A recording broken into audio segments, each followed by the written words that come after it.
the indomitable power of love and the passionate yearning for peace. He had a keen insight into the power of a United States. He believed strongly that all human beings are called to live together in peace, walking with God in the cool shade of the afternoon.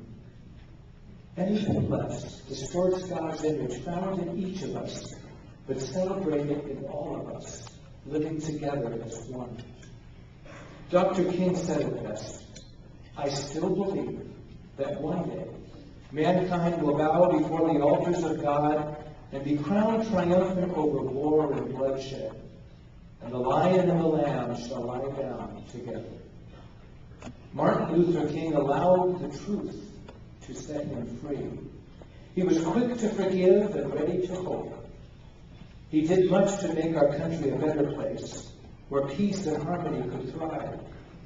He brought us a long, long way. And although we have a long way to go, we are not defeated, not despondent. We are, after all, a people of hope. A hope enlivened by President-elect Obama in his historic journey to the White House. He has proven that Martin's dream is more than that. It is a vision of greater things to come, the first installments of which we are already living in these days of transition.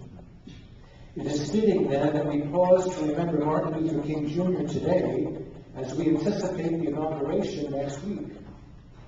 Ours is an arduous task as we seek to live the values that Martin Luther King espoused. Taking that third path of Desmond Tutu, we seek to fashion a country that embraces unity, harmony, and peace. While this task is daunting, there are ways for us to begin immediately. For example, this January 19th is the Martin Luther King Jr. Day of Service. Based on his quote, "Everybody can be great because everybody can serve," we are inspired to strengthen our communities and achieve common goals through service. Last year, hundreds of thousands of volunteers in cities and towns across our nation participated in this day of service.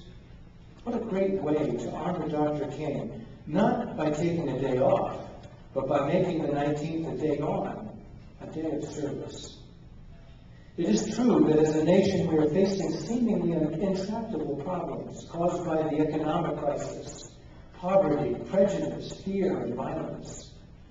There are no facile answers to the complicated problems we all face together, as the governor said so beautifully. Quick sound bites do not make good answers. We must be a voice for the defenseless, a support to the marginalized, a beacon of hope for the stranger in our midst, particularly immigrants and refugees.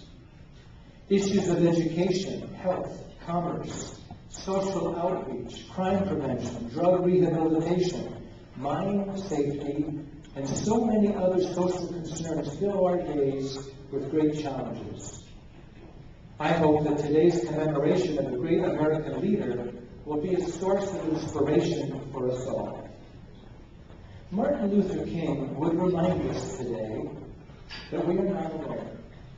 We have the light of grace, love for one another, and the hope that is grounded in the sure and certain conviction that God will never abandon us.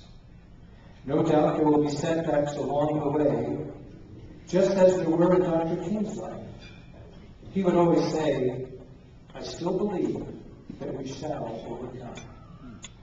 May we also overcome in our desire to realize Martin's dream in this country and throughout the world. Next Monday will be the official day that our nation honors Martin Luther King Jr. How fitting that the very next day, the sun will dawn on the face of an African American about to place his hand on Abraham Lincoln's Bible and take the oath of office of the President of the United States. His voice will echo over the waters of the reflecting pool and reverberate down the corridors of time to mingle with the voice of Martin Luther King Jr., who on August 28, 1963, in that same place, longed for that day when all of God's children, black men and white men, Jews and Gentiles, Protestants and Catholics, will be able to join hands and sing free at last. Thank God Almighty, we are all free at last. Wednesday will follow, and so will hope. Thank you very much.